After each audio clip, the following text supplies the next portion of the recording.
un discurso del primer ministro de la República Islámica de Pakistán, Su Excelencia Imran Khan. Pido protocolo que acompañe a Su Excelencia. Tengo el gran placer de dar la bienvenida al señor primer ministro de la República Islámica de Pakistán, a quien invito a dirigirse a la Asamblea General.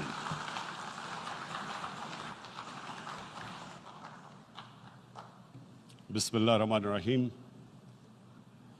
Iyyaka na'budu wa iyyaka nasta'in. Mr. President, Honorable Secretary General, Excellencies, ladies and gentlemen,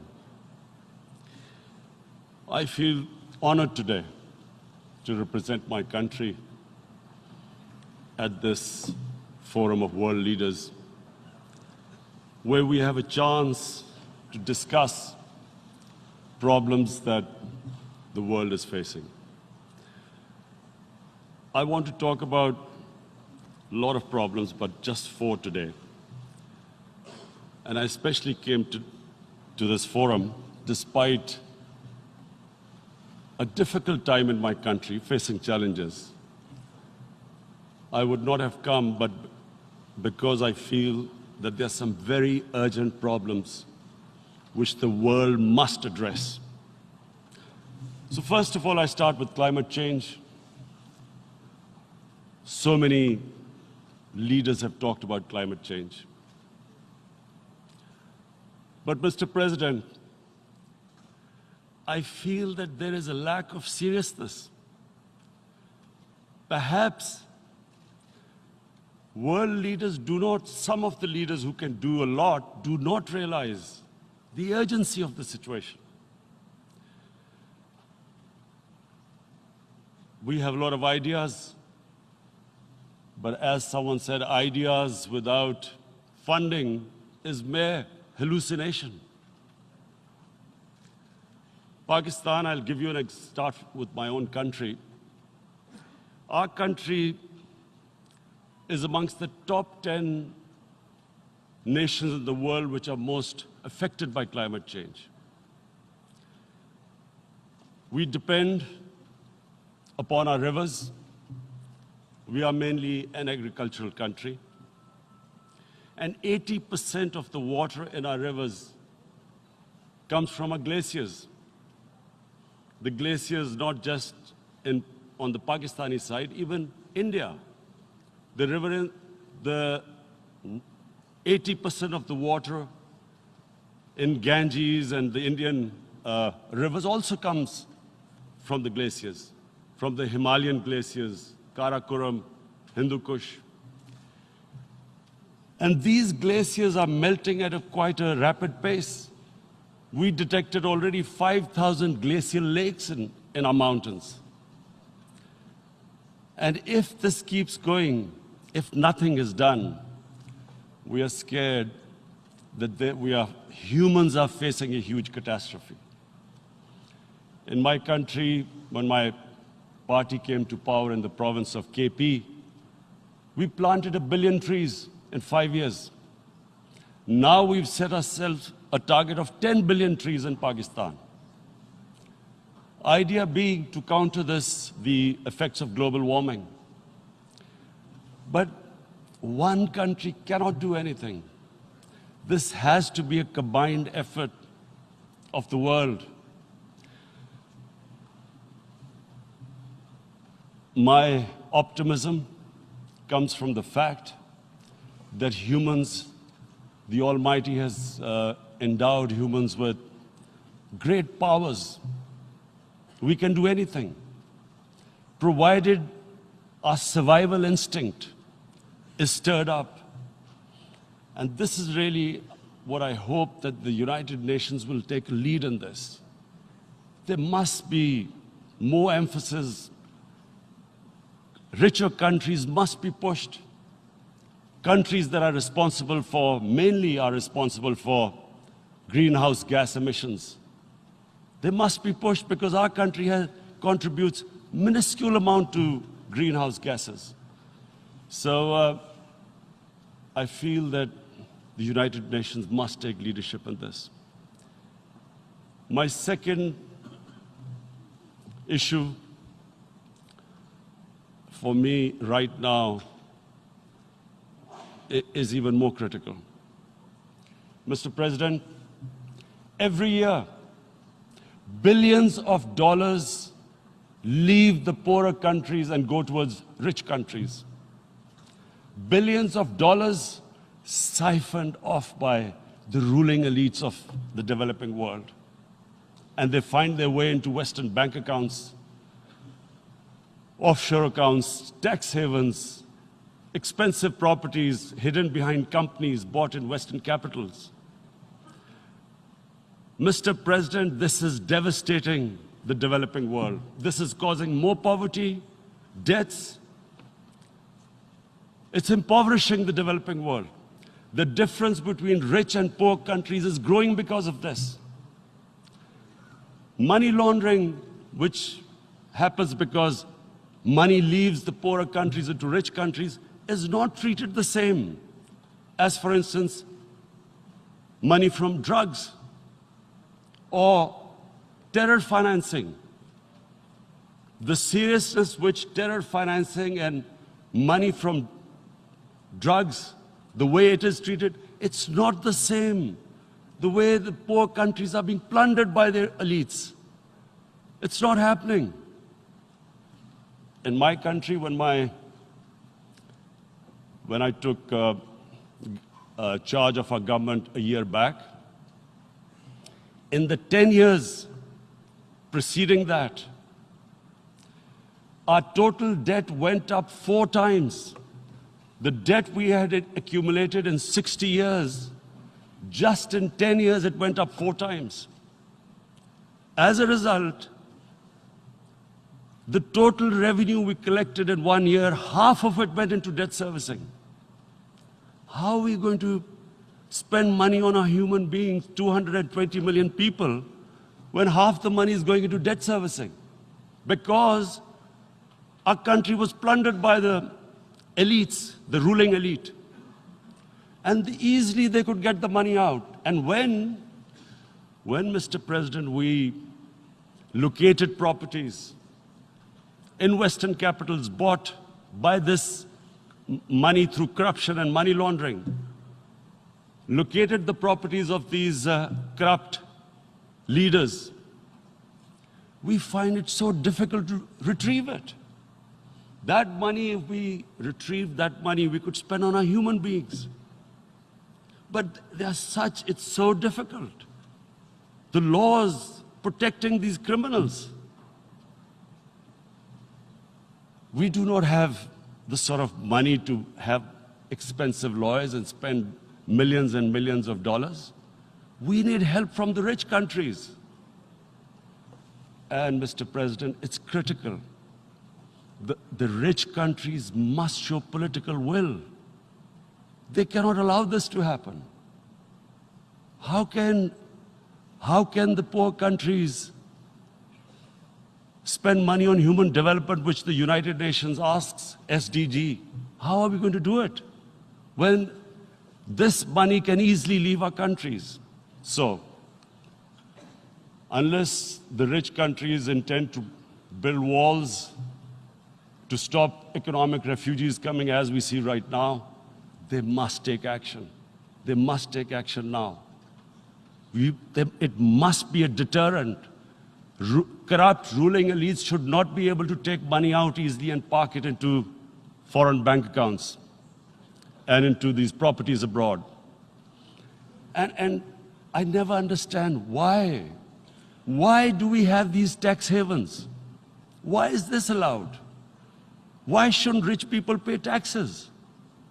Why is it legal to have these tax havens where you have these secret accounts? Because, the world is changing. The population of the world is growing. Sooner or later, you're going to have a crisis. If the poor get poorer and the rich get richer, there is going to be a crisis sooner or later. So this is my second point. I hope that the United Nations takes a lead in this.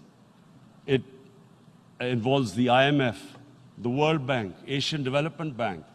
They must find a way of stopping this plunder of the developing world. My third point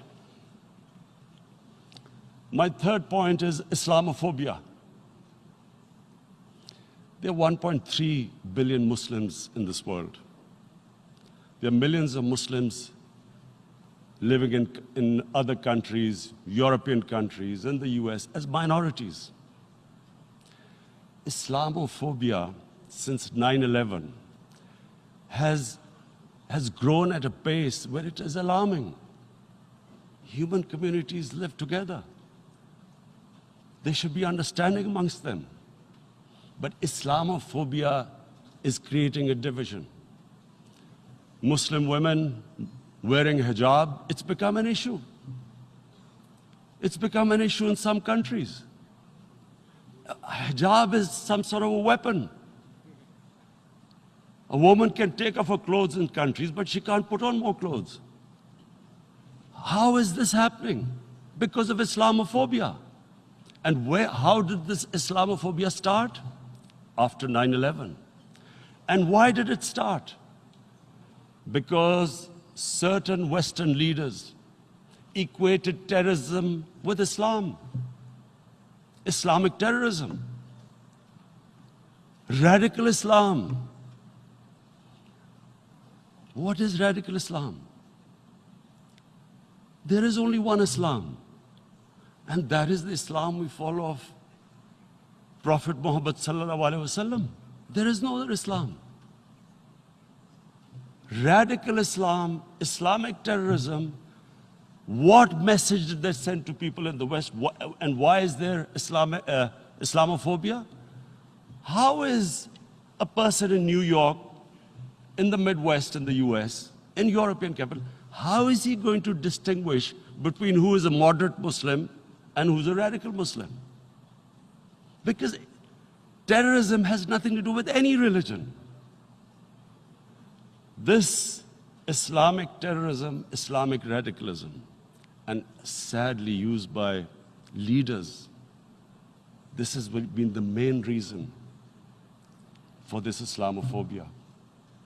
And it has caused pain amongst Muslims. We in Muslim countries watch this Islamophobia traveling abroad, and it's getting worse. And may I just say, Mr. President, that in European countries, it is marginalizing Muslim communities. And we all know that marginalization leads to radicalization. Some of the people who ended up as militants in Syria and other places were from marginalized Muslim communities. And my point here is that we must address this issue. I'm sad to say that we Muslim leaders have not addressed this issue either. After 9/11, when this thing came about war against radical Islam, rather than Muslim leaders trying to explain to the West that there is no such thing as radical Islam, in all human communities, they are radicals. They're liberals and rest are moderate. All human communities, Christians, Jews, everyone has it. But Islam is not radical, neither Judaism, neither Christianity, neither Hinduism. No religion preaches radicalism. The basis of all religion is compassion and justice, which differentiates us from the animal kingdom. But unfortunately, the Muslim leadership was so scared of being called radical Islam that all of them became moderates. In Pakistan, we were in the eye of the storm, and our government coined a phrase called enlightened moderation. No one knows what it meant, but everyone started putting on Western suits that they were moderates, started speaking. Even those who didn't know English would speak English because they were moderates. No one had a clue what it was, because we, in the Muslim world, did not explain to the West that there is no such thing as radical Islam. One of the reasons why after 9/11, Islam was supposed to be equated with terrorism was suicide attacks. Because the 9/11 bombers did a suicide attack, all sorts of theories came up that the Muslims are involved in suicide attacks because they will get virgin in heavens. Some came up with, what about women, suicide attackers? So this bizarre thing happened. No one explained. Suicide attacks and Islam were equated. No one did research that before 9/11, the majority of suicide attacks in the world were by Tamil tigers, who were Hindus. No one blamed Hinduism, and quite rightly. What has Hinduism got to do with what desperate people were doing in Sri Lanka? We all know about, we've seen films about Japanese kamikaze pilots at the end of the Second World War doing suicide attacks. No one blamed the religion. But here we were trying to prove we were moderates and not explaining to the West. But the most important thing I wanted to say here today, in explaining this Islamophobia, Mr. President, and I feel it's very important because I've spent, because of I played professional sport in England, I spent a lot of time there. So I know how the Western mind works and how West views religion. So where the misunderstanding about Islam came. And one of the reasons it caused Islamophobia. That was, in 1989, this book was published, maligning, insulting, ridiculing our Prophet Muhammad sallallahu alaihi wasallam. And there was a reaction in the Muslim world. The West couldn't understand what was the problem. Because in the West, because I have spent so much time in the West, religion is perceived completely differently. They don't look upon religion like we do. And so, Islam was supposed to be an intolerant religion. It was against freedom of expression.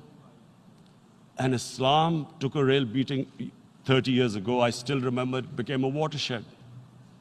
And every 2 or 3 years, someone would malign our Prophet, peace be upon him. There would be a reaction by the Muslims. And again, it was Islam, an intolerant religion. Again, this time, I blame a certain section of the people in the West who deliberately provoked this, knowing the impact it would have. But the majority of the people in the West didn't understand. This is where, again, Muslim leadership let the Muslims down. We should have explained to them what our Prophet, peace be upon him, means to us. So in 1 minute, I'll try and explain what he means to us. Our Prophet was the witness to the divine book, the Holy Quran. The Holy Quran is the book of guidance for Muslims, and the Prophet's life was living the Quran. He was an example of what the Quran guided us to be. So he is the ideal we all try to get to. The Prophet created the state of Medina, the first state in Islam. That state was the basis of a Muslim civilization which became the predominant civilization for the next 700 years. And what was that state? I hear such strange things about Islam, that it is against women, it's against minorities. The first state of Islam in Medina, it was the first time a welfare state was set up. The state took responsibility of the weak, widows, orphans, poor people, handicapped. It taxed the rich, spent the money on the poor. The state announced that all human beings are children of Adam, hence equal, whatever the color of their skin. the state announced, the Prophet announced that, and slavery, the whole system depended on slavery as it did for many years in the Western societies. The Prophet said that one of the greatest deeds is to free a slave. But because the society depended on slavery, he said, but if you have to treat them as an equal member of the family. And as a result, something happened in a Muslim world which hasn't happened in any other civilization. Slave dynasties appeared. Slaves became kings. The Mamluks, slaves who ruled Egypt. In India, there were slave dynasties. And then, with minorities, again, you hear that Islam is supposed to be against minorities. Let me just make this clear. In Islam, the Prophet announced that everyone was free to practice his religion. It was a sacred duty to protect the places of worship of all religions. He announced that every person is equal in front of law, whatever his religion or his color. And this incredible case, and I always quote this, that the fourth Khalifa, the head of state of Medina, he lost a court case against a Jewish citizen. So, number one, it showed there was a rule of law, no one was above law. And number two, that a Jewish citizen was an equal citizen. So, Mr. President, when a Muslim society is unjust to its minorities, it is going against the religion of Islam and our Prophet, peace be upon him. So, it is important to understand this. The Prophet lives in our hearts. When he's ridiculed, when he's insulted, it hurts. As we human beings understand one thing, the pain of the heart is far, far, far more hurtful than physical pain. And that's why the Muslims react. And I always thought that if I ever had the stage, I would try and explain this to the world community, especially to the Western community, because having lived in the Western community, people didn't understand this. When I first went as a teenager to England, there was a comedy film on Jesus Christ. It's unthinkable in Muslim societies. So we need to explain that, look, in a human community, we must be sensitive to what causes pain to other human beings. We have, in the Western society, and quite rightly, the Holocaust is treated with sensitivity because it gives the Jewish community pain. That's all we ask, that do not use freedom of speech to cause us pain by insulting our Holy Prophet. That's all we want. And now, the number fourth point, Mr. President, and this is the most critical point, is the reason why I especially came here. It is about what is happening in Kashmir. Before I go on this, I want to make one thing clear, that when we came to power, my first priority was that Pakistan would be a country which will try its best to bring peace.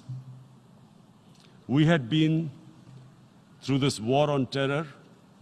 We joined the United States war on terror after 2001. And Pakistan went through one of its worst periods where 70,000 Pakistanis died and over 150 billion was lost to our economy. And Mr. President, I opposed the war because in the 80s, Pakistan had joined the Western countries in what was the freedom struggle then in Afghanistan against the Soviets. And it was funded by the Western countries. These Mujahideen groups, which were treated in guerrilla warfare, were trained by Pakistan Army, funded by the Western countries, and especially US, and they waged what was a freedom struggle in Afghanistan. The Soviets called them terrorists. We called them freedom fighters. 1989, the Soviets retreated.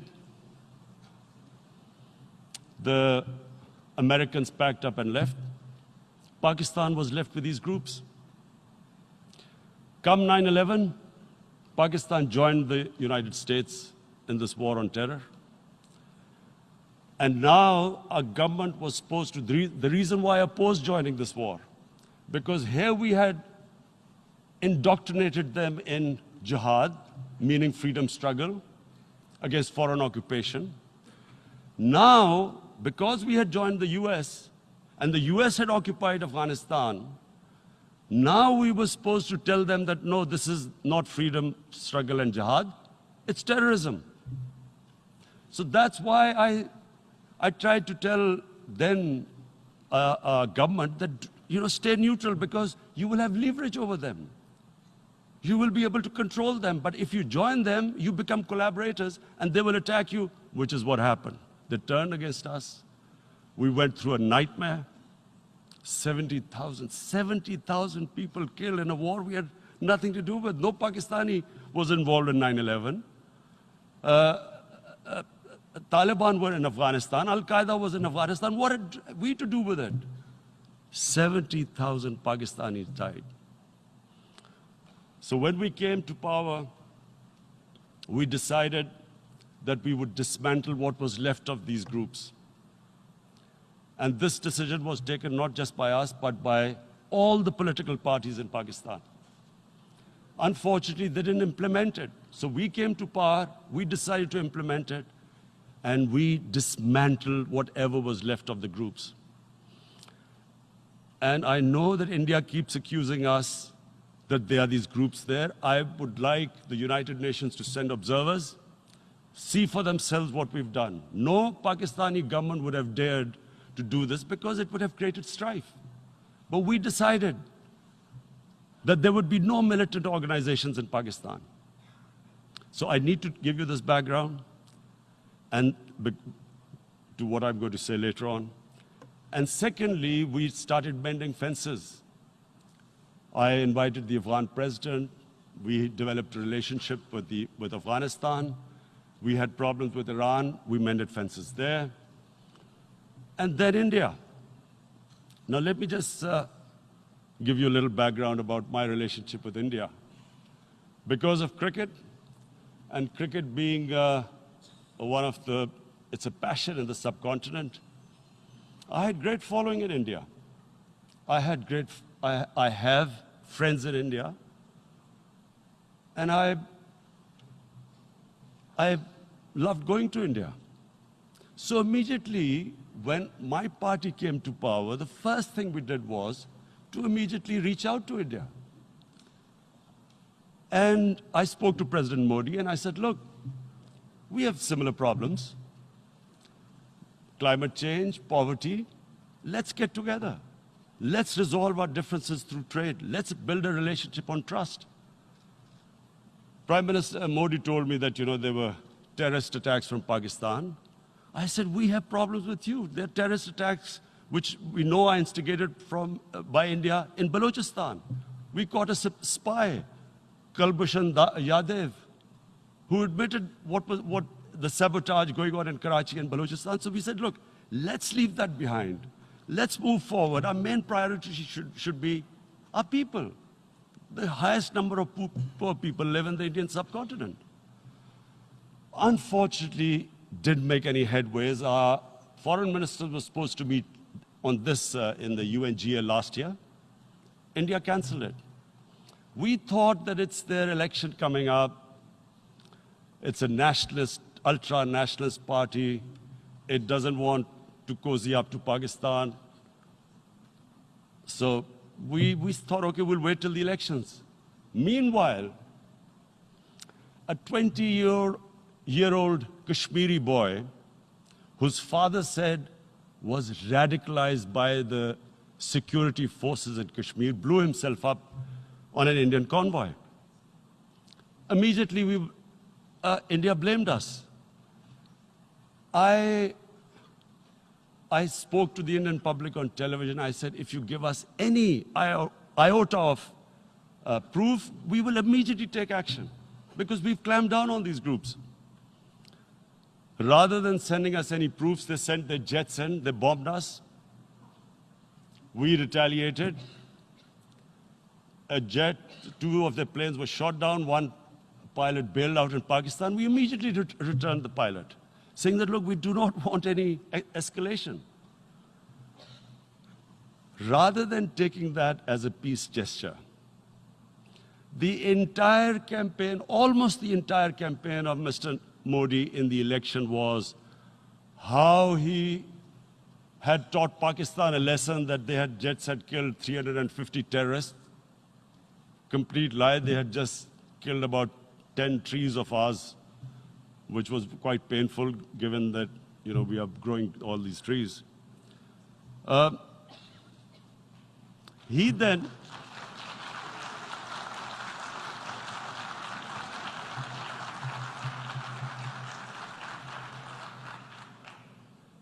the election campaign, Mr. Modi used words like, this is just a trailer, the movie is about to start. I went into Pakistan and taught them a lesson. This was the election campaign. Okay, so we thought, us politicians make all these statements to win elections. So, okay, after elections, we'll get back to our normal relationship. Well, the moment the elections ended, we approached India, no response, but then we discovered they were trying to push us in the FATF blacklist to bankrupt us. That's when we realized there was an agenda.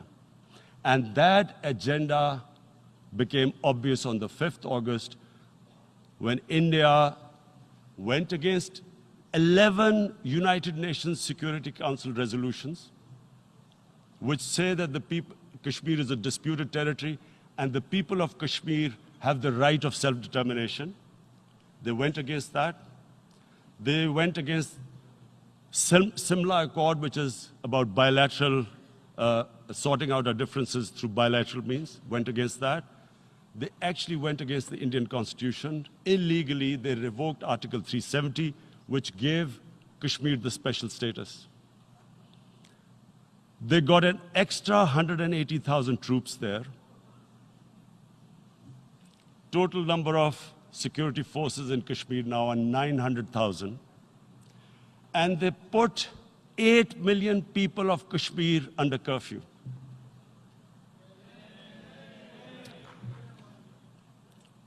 Mr. President, now I just briefly want to make the people understand, how can anyone do something like this?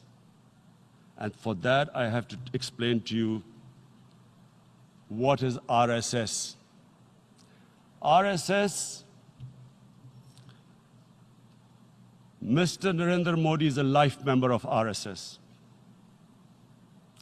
RSS was an organization that was inspired by Adolf Hitler and Mussolini, came about in 1925. They believed in racial purity, racial superiority.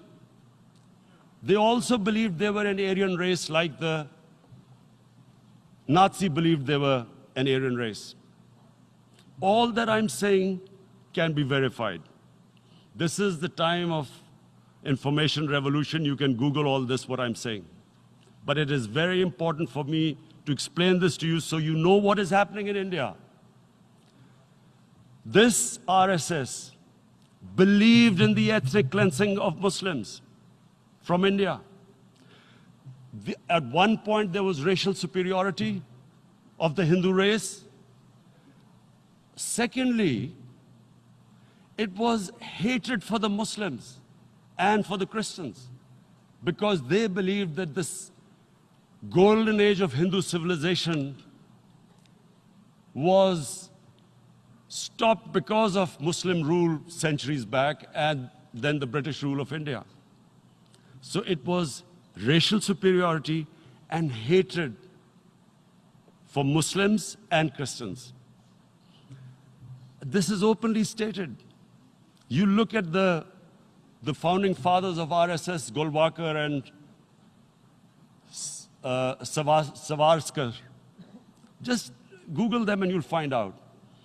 And this ideology of hate is what murdered the great Mahatma Gandhi in 1948. It was this ideology of hate that made Narendra Modi in 2002 do a pogrom against Muslims in Gujarat when he was the chief minister. He allowed 3 days for these RSS goons who were inspired by the Hitler brown shirts. They actually wear brown shirts. This RSS, the Congress Home Minister gave a statement that in RSS camps, terrorists are being trained. And these terrorists butchered 2,000 Muslims and 150,000 Muslims were made homeless. Narendra Modi could not travel to the US because of that. And I need to make you understand this background before I explain to you that what sort of a mindset would lay siege to 8 million people with 900,000 troops. Women, children, sick people, locked in as animals. In fact, of what I know of England, if 8 million animals were locked in, the RSPCA would have made a lot of noise about it. These are human beings.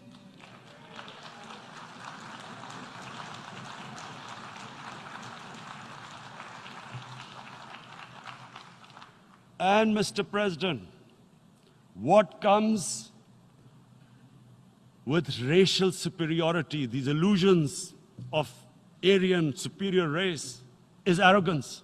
The two go together. And it's arrogance that makes people make mistakes and do stupid things. Cruel things like what Narendra Modi has done. It's sheer arrogance.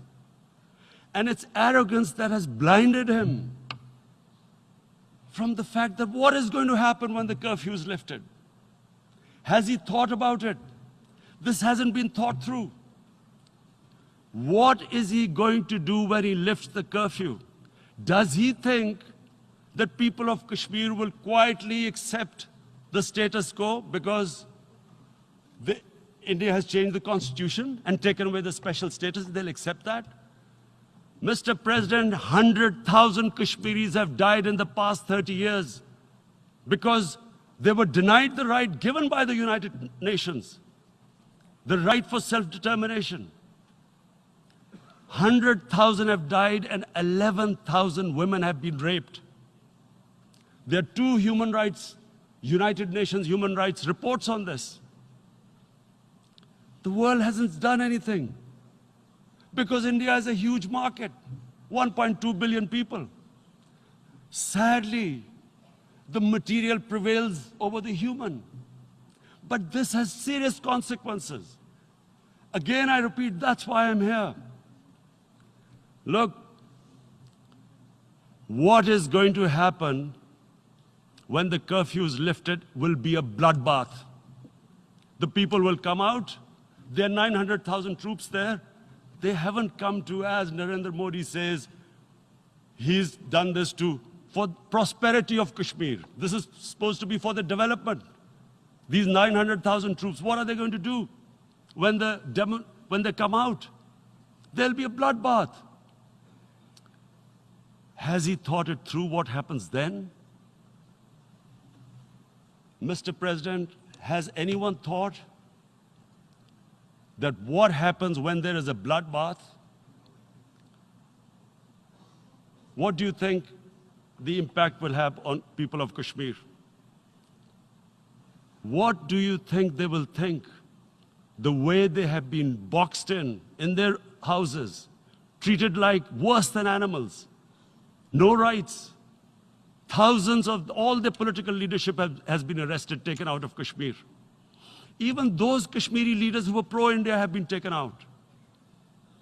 13,000 boys have been picked up and taken to God knows which destinations. So what do they think?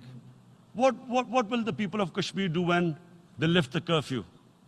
They will be out in the streets. And what will these soldiers do? They will shoot them. They've already used pellet guns, blinded young boys. In the last 6 years, the 5 years, the oppression that has gone on in Kashmir. And so, Kashmiris will be further radicalized. Mr. President, there will be another Pulwama. And guess what? India will blame us. They're already blaming us. They're saying all this is happening because of Pakistan. One of their defense ministers said, there are 500 terrorists lined up on the border to go in. Why would Pakistan send 500 terrorists when there are 900,000 troops? What impact are they going to make? What will they do? And why would? Don't we know that the moment there is some terrorist attack, all that will happen is there'll be further cruelty and oppression of the people of Kashmir. We will just give the 900,000 troops to further crush the people of Kashmir. And then we'll give the Indian government an excuse that, look, Pakistan is a terrorist state, and this mantra that has gone on, Islamic terrorism. The moment you use this catchword, Islamic terrorism, the whole world turns away. No one talks about human rights. You can do whatever you want, which is what has happened in Kashmir, because they keep using this word, Islamic terrorism.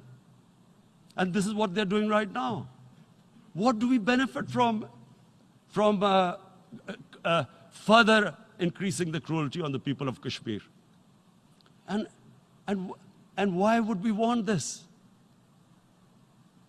But there is no other narrative left for India. As when they lift the curfew, whatever happens, Pakistan will be blamed, and there is always a danger of another Pulwama. They might come and bomb us again, and then another cycle might start. And what does Narendra Modi think? That 180 million Muslims of India are thinking right now. Aren't they watching these Kashmiris stuck inside for 55 days they've been stuck in? Aren't they watching? What do you think? Don't you think that the Muslims will be radicalized in India? And I'm talking about 180 million people. And when they get radicalized, there will be some incident in India somewhere down the line. Again, we will be blamed. And I'm warning you right now, again, we will be blamed. And Mr. President, what about 1.3 billion Muslims who are watching this? And they know that it is only happening in Kashmir because they're Kashmiri Muslims. This is not happening to Kashmiri Hindus. They know that this is happening because of their religion. So what do you think they will be thinking? What do you think the Jewish community would think if there were, forget 8,000 Jews stuck like this? What do you think Europeans would think? What do we think? I mean, any human community, if their members are stuck like that, what do you think they will think? Are we a children of a lesser God? Is it not going to cause us pain? And then I'll tell you what will happen. People will, in the 1.3 billion Muslims, someone will pick up arms. I know we've been brought up with films, Western films.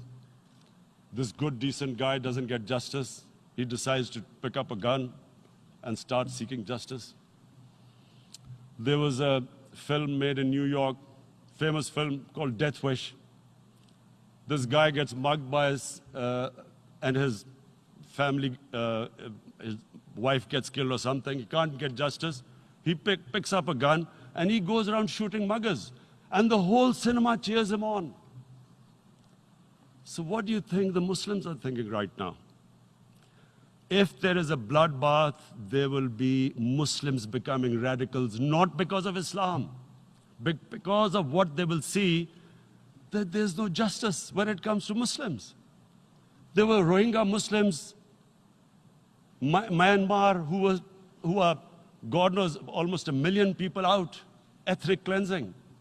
What was the response of the world community?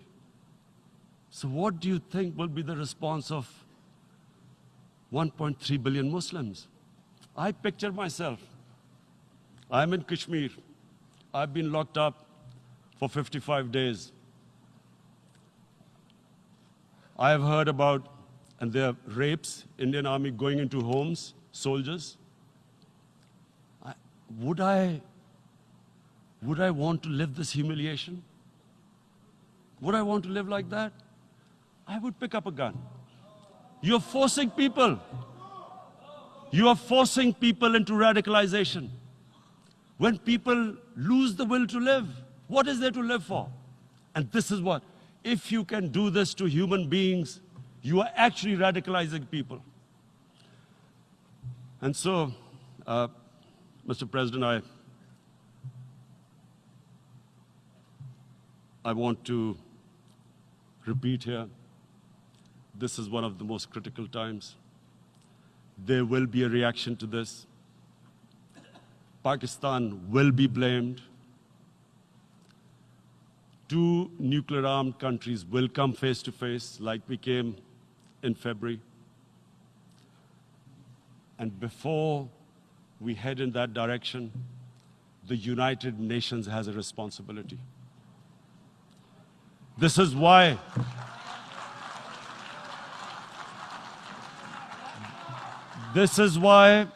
the United Nations came into being in 1945. You were supposed to stop this happening.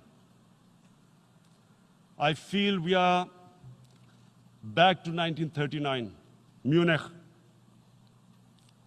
Czechoslovakia has been taken, annexed. What is the world community going to do? Is it going to appease a market of 1.2 billion, or is it going to stand up for justice and humanity?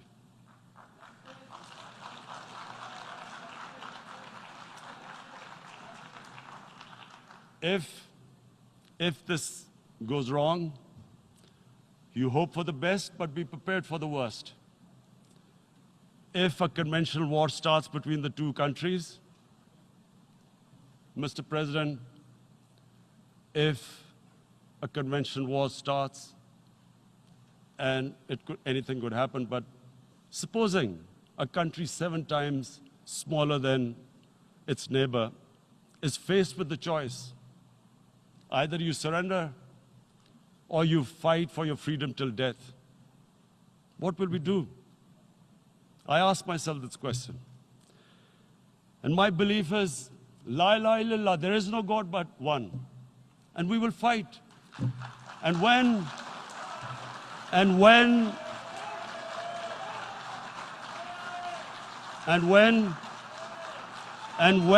a nuclear-armed country fights to the end, it will have consequences far beyond the borders. It will have consequences for the world, which is why I repeat I'm here. Because I'm warning you, it's not a threat, it's a